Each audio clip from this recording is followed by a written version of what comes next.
pouvez prendre place, s'il vous plaît.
Bon après-midi à tous.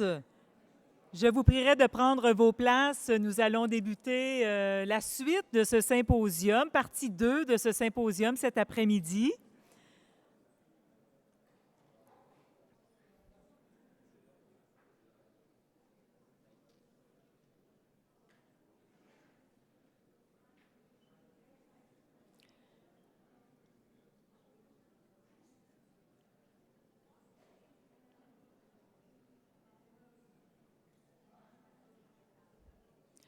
Alors, nous allons débuter la deuxième session de ce symposium, comme je le disais, une session où nous nous engageons dans l'action sur le terrain, dans cette volonté de s'engager vers des objectifs communs.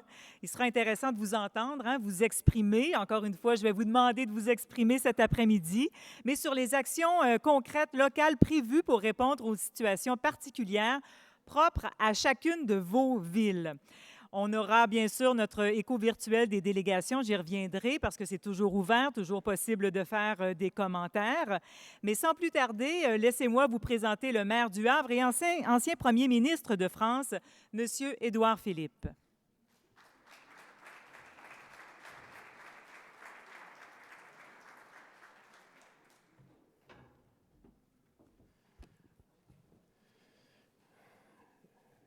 Monsieur le Président, Monsieur le Secrétaire général, Monsieur le maire, cher Bruno Marchand, Mesdames et Messieurs les maires, Mesdames et Messieurs, merci beaucoup pour cet accueil. Je le dis à Monsieur le maire, je dois dire que je suis certain que je traduis un sentiment général quand je dis que nous sommes à la fois enchantés de la chaleur de l'accueil, ravis par la beauté de Québec et du Québec, mais enfin, pour l'instant, c'est la ville qui a la priorité. Et je suis très heureux de pouvoir participer à ce symposium et participer à ces travaux. Nous représentons près de 164 millions d'habitants, ce qui n'est pas tout à fait rien. Et nous sommes tous ici amoureux de nos villes. Et je pense que nous les aimons tous, non pas comme des vestiges ou des sanctuaires, non pas comme des objets magnifiques qu'il conviendrait de placer sous cloche pour les préserver et pour les préserver des atteintes du présent. Nous les aimons, nos villes, vivantes, présentes, actuelles. Depuis une cinquantaine d'années, et notamment sous l'impulsion de l'UNESCO, nous avons fait tous ensemble des pas de géants pour penser et pour valoriser notre patrimoine mondial. Et d'ailleurs, quand on y pense, nous sommes dépositaires de quelque chose qui nous dépasse, pas simplement par sa valeur ici et maintenant, dans chacune de nos villes, mais parce que si elles ont été classées par le patrimoine, au patrimoine mondial de l'UNESCO, c'est parce qu'elles disent quelque chose qui est regardé comme ayant une valeur universelle. C'est un très beau concept, j'aurai l'occasion d'y revenir. Si j'ai souhaité que la ville du Havre, dont je suis le maire, renouvelle son adhésion à notre organisation, à votre organisation, alors que nous l'avions quittée il y a quelques années, c'est parce qu'il m'a semblé qu'une nouvelle dynamique s'était amorcée, notamment avec l'élection de notre nouveau secrétaire général, que je salue, que je remercie pour la qualité de son accueil, mais peut-être aussi parce que nous arrivons à un moment, ou peut-être parce que moi j'ai plus conscience que nous arrivons à un moment, où la question de la préservation, de la valorisation, de la défense de notre patrimoine et de sa valeur universelle est devenue une question prégnante et exige des actions concrètes. Vous connaissez comme moi les 3 axes stratégiques, les 9 objectifs opérationnels qui ont été élaborés par les experts et validés par le panel des maires. La vision politique qu'ils formalisent me paraît à la fois juste, solide, nécessaire pour que nos villes soient outillées face aux grands bouleversements qui s'accélèrent. Vous l'avez beaucoup dit ce matin, nous le savons tous, nous l'avons tous expérimenté d'une façon ou d'une autre. La première urgence consiste à protéger nos villes des risques climatiques.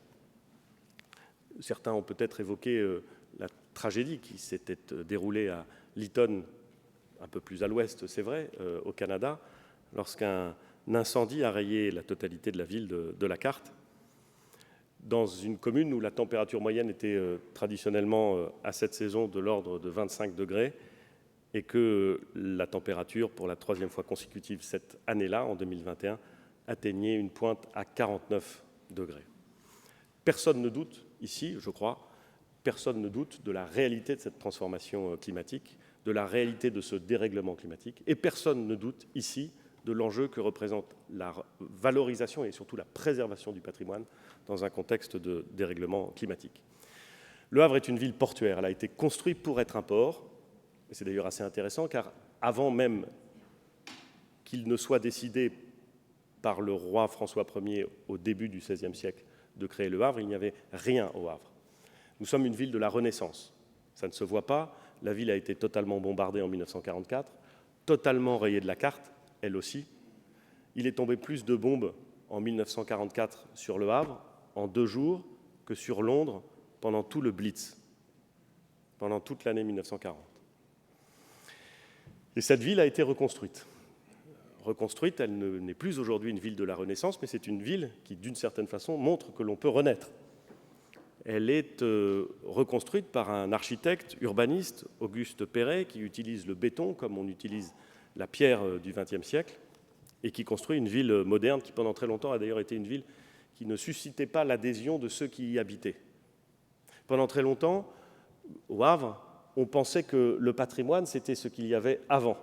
Et on avait du mal à vivre avec la ville d'aujourd'hui, avec la ville reconstruite.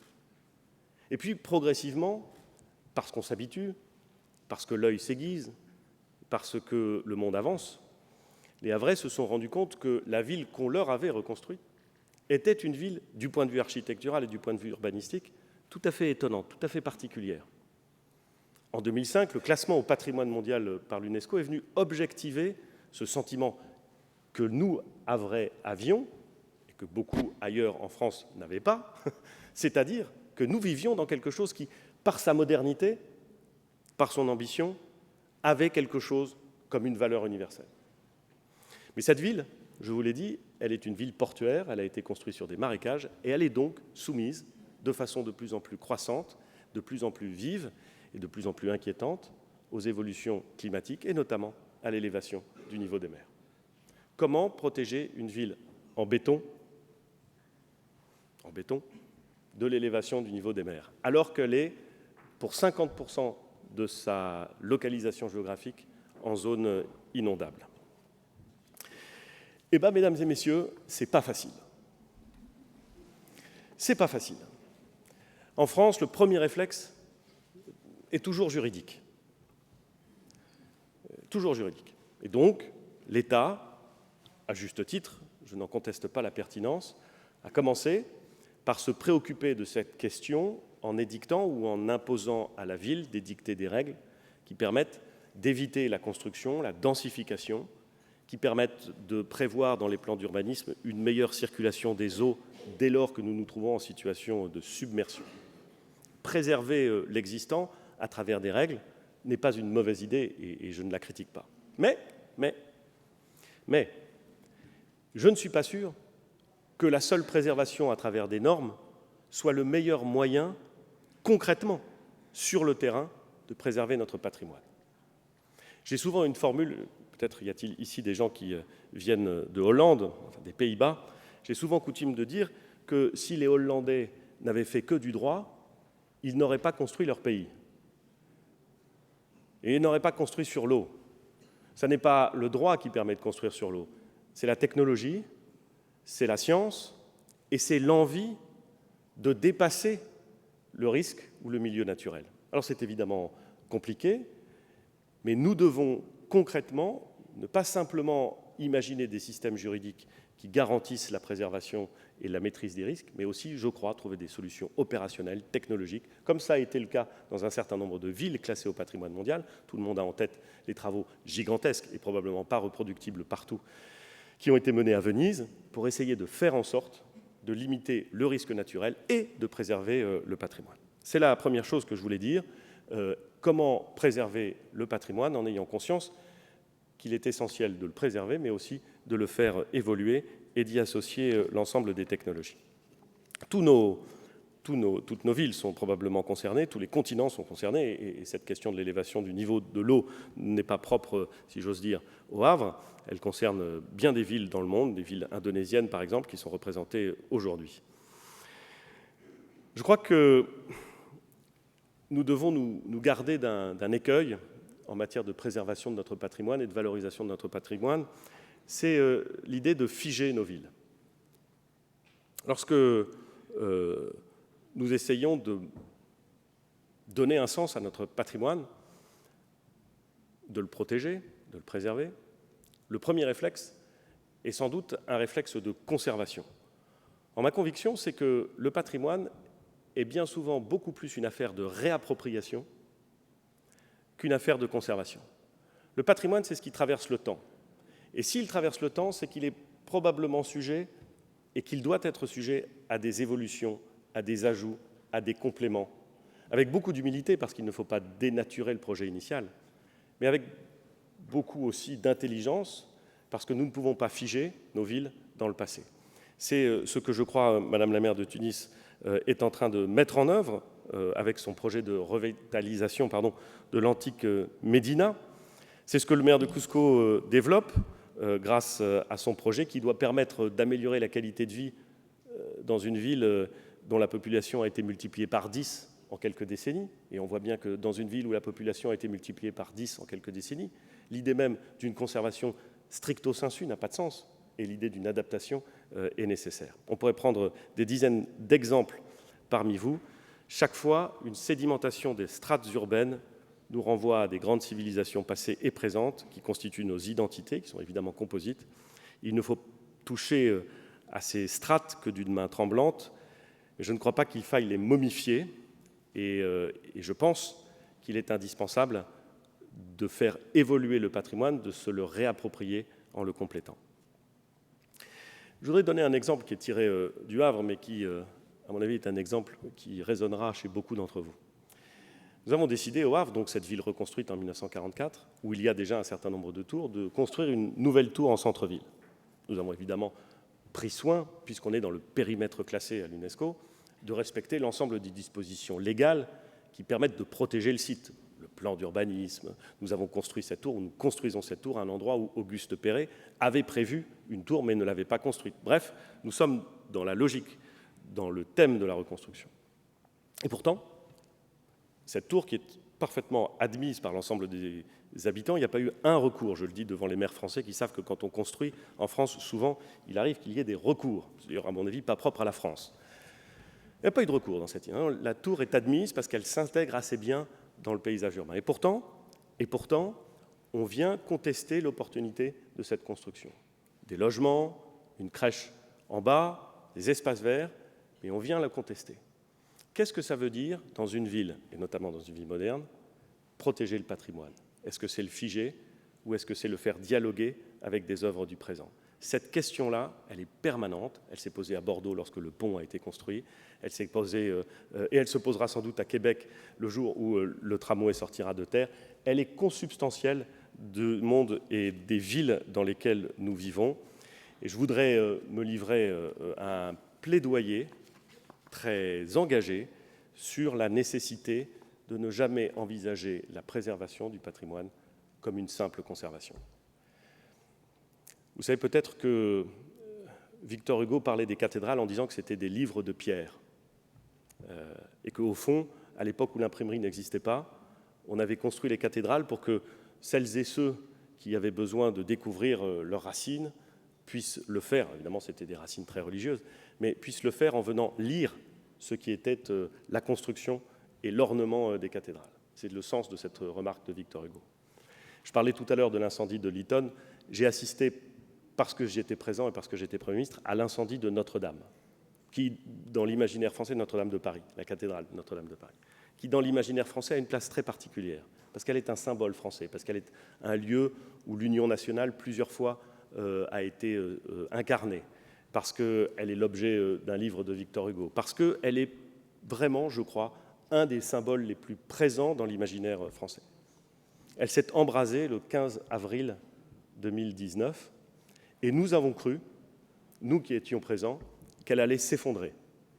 D'abord la flèche, puis ensuite la façade. Par le courage exceptionnel de sapeurs-pompiers, la cathédrale a été préservée. La flèche s'est écroulée, mais le trésor de la cathédrale a été sauvé, trésor inestimable, et l'architecture globale du site a été préservée. Elle est aujourd'hui en reconstruction rapide. À l'époque, une question s'est posée. Fallait-il ou non reconstruire à l'identique la cathédrale Notre-Dame de Paris? Fallait-il redessiner et refaire cette flèche qui s'était effondrée, qui avait été ajoutée au XIXe siècle? Ou fallait-il imaginer l'apport de techniques propres à notre temps et une nouvelle flèche? Et cette question, comme souvent les questions en France, a déchaîné les passions. Déchaîner les passions. Certains ont dit comment imaginer, compléter, ajouter quelque chose à ce qui est déjà parfait. Quelle arrogance vous pousse à vouloir modifier un symbole qui est achevé. Et d'autres ont dit, mais enfin, le propre des cathédrales, qui sont en France des éléments essentiels du patrimoine, est toujours, avec beaucoup d'humilité et dans le respect du projet initial, d'avoir ajouté, époque après époque, des éléments nouveaux. Et du reste, la flèche qui trônait sur la cathédrale Notre-Dame de Paris avait été ajoutée au XIXe siècle, alors que la précédente avait été démontée à la fin du XVIIIe et qu'elle était différente. Partout dans les cathédrales françaises, vous voyez des changements de plan au fur et à mesure que le goût ou les techniques se modifient, parce qu'on ne construit pas au XVIIIe comme on construit au XIIe siècle, et parce qu'on ne construit pas au XIXe comme on construit au XVIe.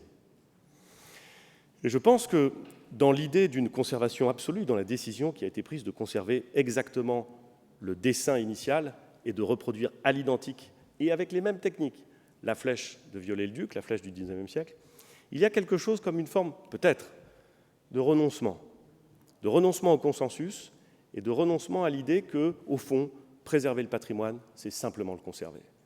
Moi, je crois que ça n'est pas simplement le conserver. Je pense que si nous voulons nous adapter pratiquement aux enjeux climatiques, pratiquement à la poussée démographique et pratiquement aux enjeux de notre époque, nous devons toujours comprendre le patrimoine, nous le réapproprier, mais le compléter quand c'est nécessaire. Voilà ce que je voulais vous dire, mesdames et messieurs.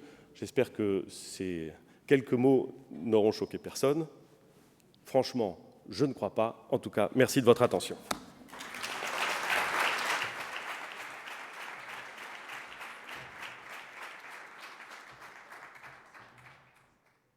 Merci, M. Philippe.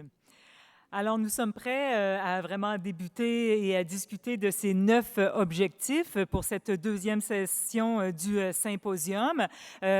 Pour ceux et celles qui vous êtes tellement bons avec la plateforme virtuelle, je pensais refaire un test, mais j'ai compris que vous avez compris au nombre de messages que nous avons eus. Sachez que vous devez cliquer pour la session 2 cet après-midi et vous y verrez les 9 objectifs. Donc, vous pouvez commenter en dessous de ces 9 objectifs. Ce que vous voyez à l'écran, c'est un peu le résumé des villes de cette matinée, en fait, je devrais dire. C'est-à-dire, c'est le Québec arrive en gros parce que, étonnamment, c'est dans la ville de Québec qu'on a eu le plus de commentaires. Alors, c'est le mot le plus gros. Alors, si vous voulez battre la ville de Québec, il faut donner plus de commentaires, parce que je vois que Bordeaux, c'est assez gros. Il y a aussi Bruges, Oaxaca. Bref, on commence une petite compétition ensemble. Là. On veut des commentaires. Alors voilà. Et ça, c'est les mots aussi, les mots qui ont été importants dans les messages que vous avez soit dit dans la salle ou que vous avez écrits sur la plateforme virtuelle aussi ce matin. On les a en français, on les a en anglais et on les aura bien sûr tout de suite après en espagnol. Vous allez les voir. Alors, ça donne la force de cette discussion-là, des mots qui ont été importants pour vous. Alors, voilà. Et donc, nous allons parcourir, comme je le disais, ces 9 objectifs.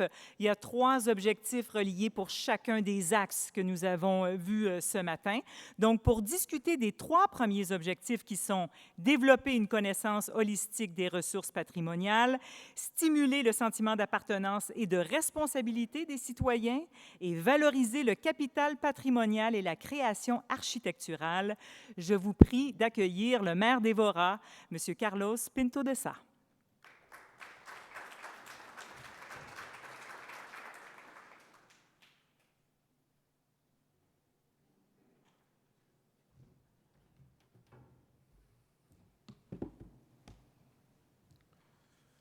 Bonjour à tous, bonjour à toutes.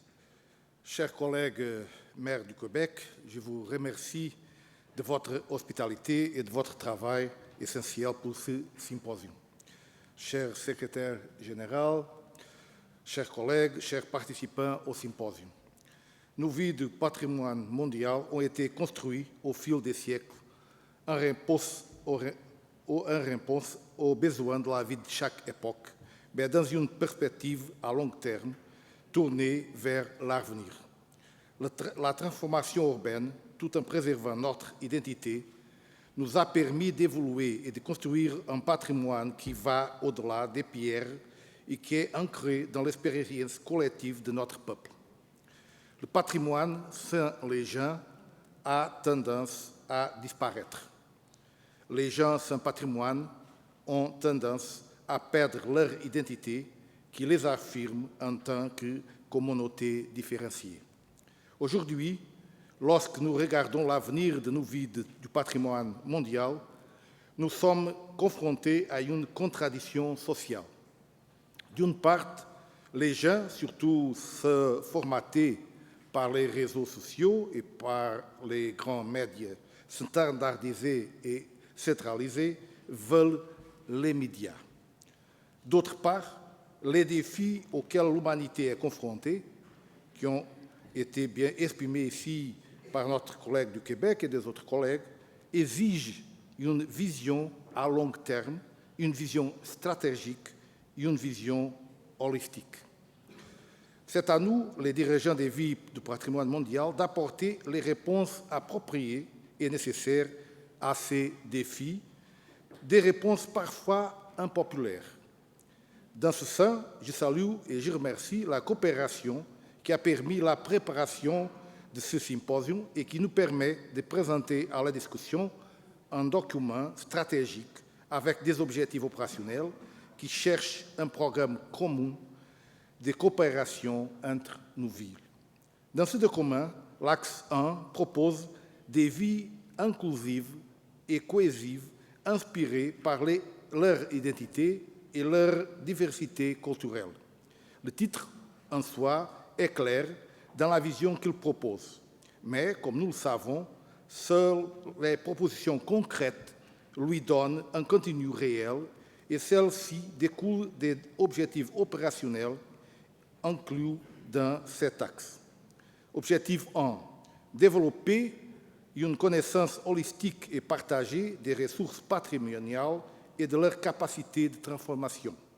Nous proposons d'encourager des approches globales de la vie et du potentiel transformateur de l'utilisation appropriée du patrimoine, de mettre un réseau, de partager et de diffuser les connaissances, en soulignant les capacités transformatrices que nos ressources patrimoniales permettent et créent.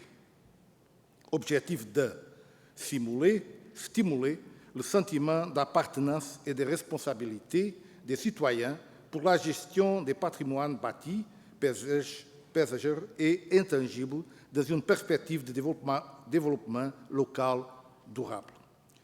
Plus important que les pierres, plus important que le patrimoine bâti, ce sont les citoyens. Les générations successives ont construit des héritages divers dans la recherche de meilleures conditions et d'une meilleure qualité de vie. Dans un monde globalisé et uniforme, la préservation de la diversité culturelle est essentielle. Les citoyens, conscients de leurs racines, conscients d'une identité sortie de terre, sont des citoyens qui assument, préservent et sont fiers de leur héritage patrimonial. Ce sont des citoyens plus sensibles aux défis de l'avenir qui exigent un équilibre entre les êtres humains, l'humain, l'urbain et la nature. Le développement local durable ne peut se contenter d'être une belle expression moderne. Il doit se traduire par un rôle différent pour les citoyens et les institutions, un rôle assorti de projets concrets pour un changement effectif. Objectif 3. Apporter une réponse juste aux défis de la société par la valorisation du capital patrimonial et de la création d'une architecture contemporaine en continuité de la ville historique. Nos villes patrimoniales sont parvenues jusqu'à nos jours parce qu'elles ont su s'adapter aux exigences de chaque époque tout en conservant leur identité. L'un des défis que nous devons relever dans la gestion de nos villes patrimoniales est de préserver leur identité et en évoluant pour répondre aux exigences de nouvelles expériences.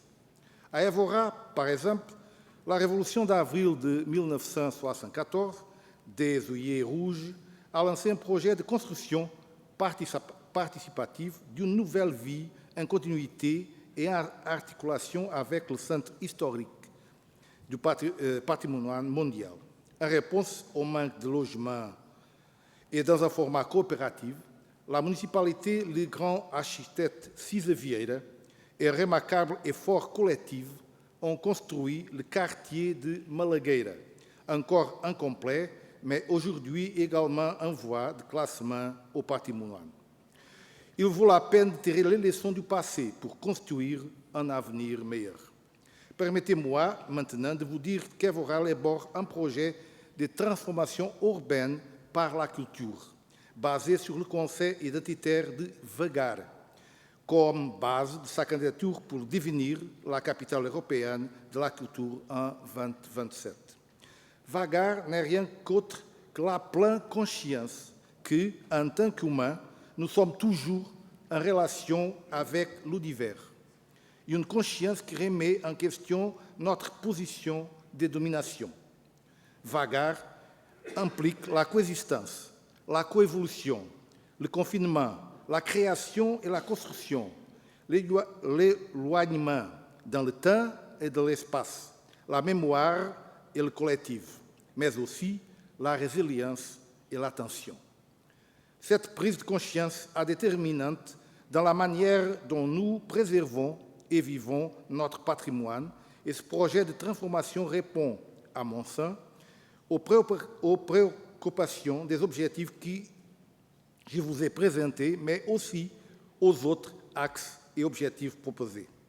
En fait, tout cela n'a de sens que si la cohérence et la complémentarité des 9 objectifs opérationnels sont assurées par un large spectre d'intervention possible et articulé. Chaque vie doit se pencher sur ses défis, ses problèmes, ses propositions et ses projets concrets. Mais surtout, que chaque vie ait la capacité d'écouter et d'apprendre des expériences des autres et soit ouverte à des projets en partenariat, en partageant les connaissances, les ressources et la capacité de les mettre en œuvre. Merci.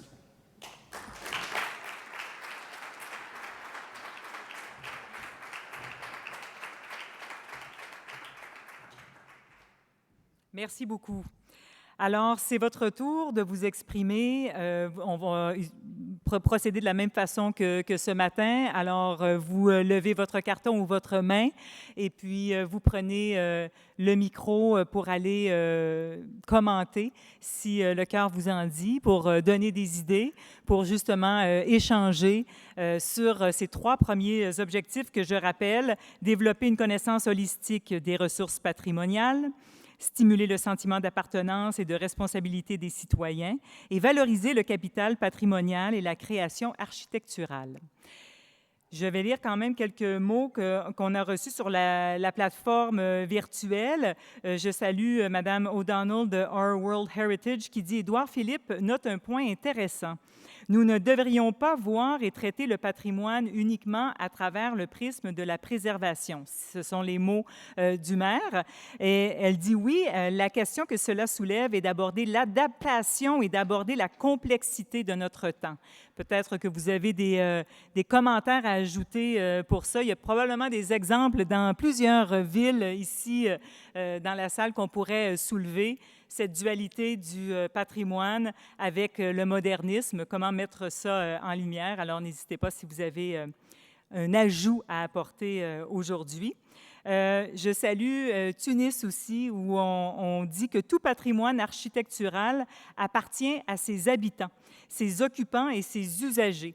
Sans l'implication, l'engagement du citoyen et son adhésion à la vision globale pour la sauvegarde et la revitalisation d'un centre historique, aucun projet ne pourra aboutir. Il faut donc repenser le patrimoine pour et avec le citoyen. J'ai l'impression que ce genre de commentaires, ça vient chercher bien des gens. Je vois des têtes qui opinent du bonnet dans la salle. Donc, j'ai l'impression que ça peut rejoindre certains d'entre vous. Pour ce qui est de Philadelphie aussi, je vous salue. Vous avez vraiment un commentaire pour chacun des objectifs, entre autres le premier, je le rappelle, développer une connaissance holistique des ressources patrimoniales. À Philadelphie, on dit qu'il y a une visite de toutes les écoles publiques et privées du site du patrimoine mondial avec discussions et activités avant et après. Pour ce qui est de stimuler le sentiment d'appartenance et de responsabilité des citoyens, il y a un repas en commun dans les espaces publics à thème et évidemment avec collaboration. Et pour le troisième, valoriser le capital patrimonial et la création architecturale, protéger toutes les ressources historiques et fournir des incitations aux propriétaires privés pour une réhabilitation sensible, y compris des panneaux solaires, le cas échéant. Alors, ça rejoint un peu ce que le maire de Morelia disait juste un peu avant le dîner. J'hésite toujours le déjeuner, le dîner, le lunch. J'utilise ces 3 mots. Donc, voilà, les mots continuent à entrer. Est-ce que j'ai suscité un commentaire? Est-ce qu'il y a quelqu'un qui va oser, en cette deuxième session, à se lever et à dire un mot? Oui, on a ici, à Bordeaux. Vous pouvez vous rendre peut-être au lutrin derrière vous.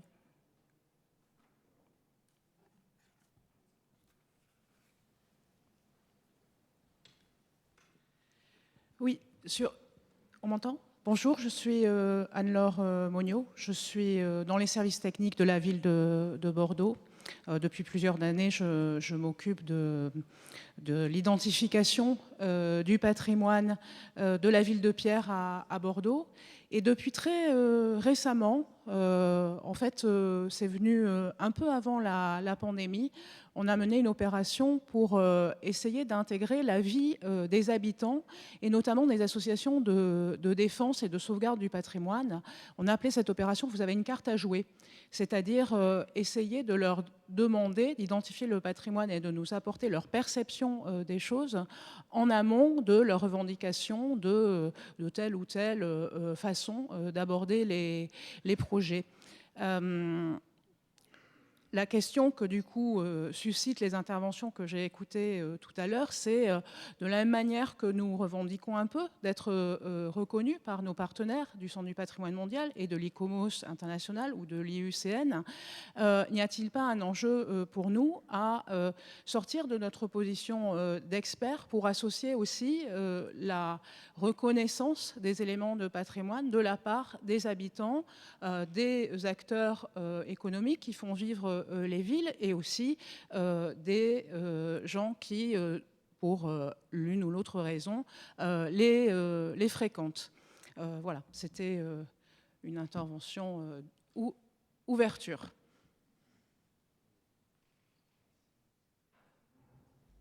Merci. Il y a un membre du Luxembourg qui voudrait prendre la parole. Thank you. Oui. J'aimerais raconter 2 histoires. Elles ne sont pas longues. La première, il y en a pas mal de vous, que je pense, à qui je l'ai déjà raconté. En 2007, la ville de Luxembourg a lancé un concours, un appel ouvert pour un projet de transformation et d'extension de la maison communale pour le centre du public. En fait, on appelle ça le Bierjot Center, donc tous les services de guichet de la ville. Ça se trouve juste vis-à-vis de la cathédrale de Luxembourg, juste à côté de la mairie. Et l'immeuble était à l'époque, il y avait une protection communale, il y avait une reconnaissance en tant qu'inventaire national. Et ça se trouve dans la zone limite tampon principale de l'UNESCO. Et nous avons mis le cahier de charge en place avec les collègues au niveau national. Et il y a eu le premier jour du jury, tout le monde était d'accord pour voter pour un certain projet. Ce projet-là était un projet, je vais le dire ainsi, c'est un projet qu'on a probablement vu beaucoup partout. Il gardait les immeubles dans leur apparence et il ajoutait à côté un autre immeuble, un parallélépipède rectangle en pierre de teinte courante pour Luxembourg. Donc il avait l'air d'être très bon élève et d'être quand même contemporain. Donc il avait l'air d'être correct pour toutes les cases. Mais il y avait un autre projet qui était très audacieux et qui, lui, assumait une nouvelle présence avec un nouveau langage à côté des autres immeubles et qui, par contre, alors, ça j'ai oublié pour le premier, donc le projet audacieux, il préservait le côté patrimonial intérieur des autres immeubles, alors que le projet bon élève, il saccageait l'intérieur des autres immeubles. Le jury a décidé, alors qu'il était décidé de ne pas voter et de se réunir le lendemain. Et le lendemain, ils ont décidé de voter pour le projet audacieux, unanimement. Conséquence directe, la deuxième place a demandé des comptes parce que l'équipe trouvait que c'était juste pas possible. Hein. Deuxième conséquence, au niveau national, patrimonial, ils étaient vexés et ils sont passés à la vitesse supérieure de protection. Ils ont classé l'immeuble afin de pouvoir faire ou ne pas faire ce qu'ils avaient comme moyen. Et la ville a tenu bon. On a construit ça. Et après, les gens qui étaient contre le projet ont commencé à mobiliser la population. Et tout le monde, en fait, était tout simplement intéressé par le fait que c'est audacieux et qu'on le voit trop. Et personne ne s'est intéressé au fait qu'il était le plus respectueux du patrimoine d'une manière générale, aussi par rapport à la préservation, parce qu'à l'intérieur, ils s'étaient donné un mal fou pour garder la promesse, j'aime bien cette expression, garder la promesse d'un immeuble quand on entre. Et ce projet a fait, je ne sais pas, couler combien d'encre, parce que les gens écrivent alors à Paris, parce qu'ils pensent que s'ils écrivent à Paris, Paris va venir, enfin, le centre mondial de l'UNESCO, et qu'ils allaient pouvoir de cette façon-là faire en sorte que le projet ne se fasse pas. Enfin, il s'est construit. J'ignore si maintenant il y a plus de gens qui l'aiment ou plus de gens qui ne l'aiment pas. Et pour moi, c'est un sujet essentiel et je suis très content que Édouard Philippe l'adresse parce que c'est important. Et ça touche aussi à ce que dit ma collègue de Bordeaux. C'est bien, oui, je trouve que c'est bien d'essayer de comprendre. Est-ce que les gens, comment ils voient ça et ainsi de suite. Mais en même temps, je ne sais pas comment vous le vivez dans vos villes. Quand il s'agit de normes de sécurité, il n'y a pas de discussion. On n'a pas besoin que les gens comprennent. Ils n'ont pas à comprendre, ils ont à accepter. Quand il s'agit de normes incendie, quand il s'agit de normes hygiène, et puis tant d'autres, il n'y a pas besoin de comprendre. Pire encore, pour un même immeuble, et nous vivons ça dans la zone UNESCO, une ancienne abbaye que nous avons transformée en centre culturel, pour ce même immeuble, après une quinzaine d'années, des transformations ont dû être faites pour que les mêmes activités puissent continuer à s'y tenir parce que les exigences réglementaires des normes avaient changé. Et ça, il est impossible de le discuter. Alors ma question, c'est un petit peu, et je suis consciente que c'est un petit peu provocateur, comment est-ce que c'est possible que toutes ces choses-là, on n'ait pas besoin de les comprendre et que les gens les comprennent et qu'ils partagent et qu'on doit juste faire avec, mais que par rapport à une création contemporaine et par rapport à une reconnaissance patrimoniale,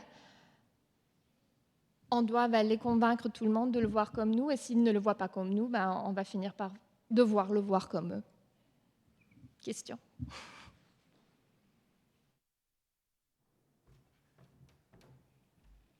Je répète que si vous voulez répondre à votre collègue et que vous voulez en rajouter, n'hésitez pas.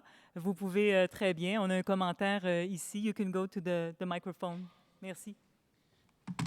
Yeah, thank you. I'm Michał Krasucki, the regional coordinator of Central Eastern Europe, but I will speak on behalf of my city, Warsaw, in which I'm also responsible for protection of heritage and revision of heritage. And what Shaf said, and also my other speakers, it's crucial that heritage is not just done forever, and its values are not also done forever. So it must be revised all the time. This is the process that should be, and it must be being proceeded also together with inhabitants, together with stakeholders, citizens. We have to convince them, but we also have to ask them using other tools, just to understand the new values of heritage, not only in the context of the UNESCO zone, but also out of the zone, because it's much wider. Using these tools, also some meaning of intangible heritage in the society of inhabitants. In recent few years, we've started to protect the modern buildings from 70s, 80s, and even 90s. And it started a huge movement, a huge change of the meaning of its heritage. So it's also very important in the context of reconstruction, because the idea of reconstruction came from the idea of value of this heritage for societies. But when we started, we have also to ask them if it has the same meaning still as it had before. So just we're getting to the background of the meaning of heritage. Thank you. Thank you. Je lis quelques commentaires aussi sur la plateforme. Vraiment, je me répète, mais merci beaucoup de commenter autant. C'est vraiment très, très riche. Je salue les membres de la ville de Vilnius. C'est un commentaire général en lien avec ces 3 objectifs-là, mais ça revient un peu à ce que vous avez dit aussi récemment. Consulter régulièrement les habitants des villes locales et les communautés locales via Internet, les médias locaux sur les objectifs, les moyens et les techniques appliquées visant la préservation, la mise à niveau, la revitalisation du site du patrimoine mondial dans un souci d'amélioration de la qualité de vie. Alors, il y a vraiment des liens ici à faire. Il y a des choses similaires aussi. Sawah Lunto, en Indonésie, je ne sais pas où vous êtes dans la salle, mais merci de votre commentaire, entre autres pour le point 3, valoriser le capital patrimonial et la création architecturale. On propose de revitaliser la valeur en cartographiant son histoire aussi. Du côté de Québec, c'est aussi dans le même sens, c'est dans le sens du dialogue. Alors, la concertation multijuridictionnelle, un dialogue continu, comprendre les besoins des populations locales et peut-être aussi développer un cadre de travail qui permet de s'adapter, de continuer à répondre à tout ce qui est un peu plus contemporain finalement, puis à suivre cette vague-là. Ratisbonne aussi, on parle d'étendre les programmes pour divers groupes cibles dans le centre des visiteurs du patrimoine mondial. Et puis, je reviens avec Bordeaux aussi, où on a eu un commentaire où Alvaro Siza disait que la tradition est un défi à l'innovation. Alors, c'est une bonne phrase, effectivement, je la reprends. Alors, voilà, ça résume un peu l'essentiel des messages qu'on a pour ces 3 objectifs-là. Je ne sais pas si d'autres gens tiennent à faire... Oh, oui, oui, bien sûr, avec plaisir. Est-ce que il va peut-être nous parler des arbres, un instant, ou des rues? Maybe last intervention, I think it's a very, very important subject. I was listening in this case about discussing with citizens, but again, I think we have to be even more bold here than it was told here. At least what we do in Vilnius, of course, some other aspects are very important to solve these disputes. For example, we started to organize architectural competitions almost always, with some exceptions, but with these exceptions, we have to consult like architectural board independent for approval. But in some discussions, again, as it was raised in case of Luxembourg on these issues, I, as a mayor, I quite often had to refer to UNESCO principles and of charters of which define the heritage, including both the Venice Charter and Geneva Charter.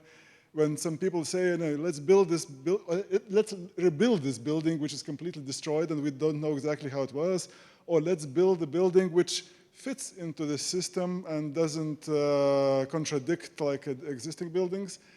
But we have to remind that this actually contradicts the principles of preserving the heritage, because faking heritage is one of the deadliest sins in this area. So in this case, I'm so happy that we are in UNESCO, because I can say that, if we do this, we will be expelled from UNESCO. And then everybody says, okay, that's nice. So let's better build this modern thing and not fake the old thing. So maybe this could be very important as well. And I think, again, our organization may support us even stronger with this approach, when focusing on quality, not on faking the history. So thank you for listening again.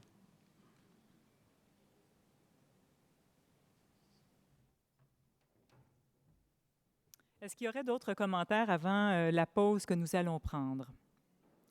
Avant de se lever, nous allons prendre cette fameuse photo que nous n'avons pas encore prise.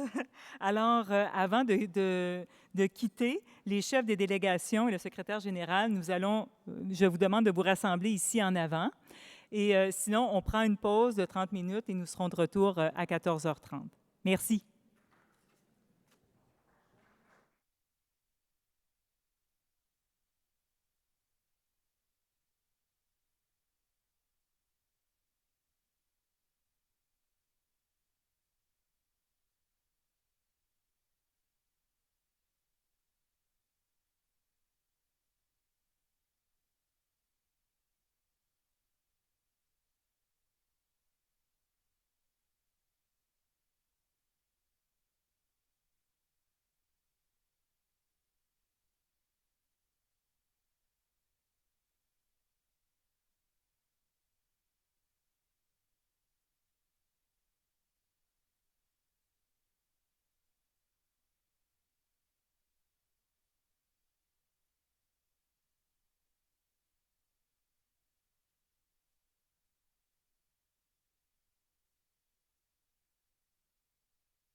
OK, excusez-nous. Sorry, everybody.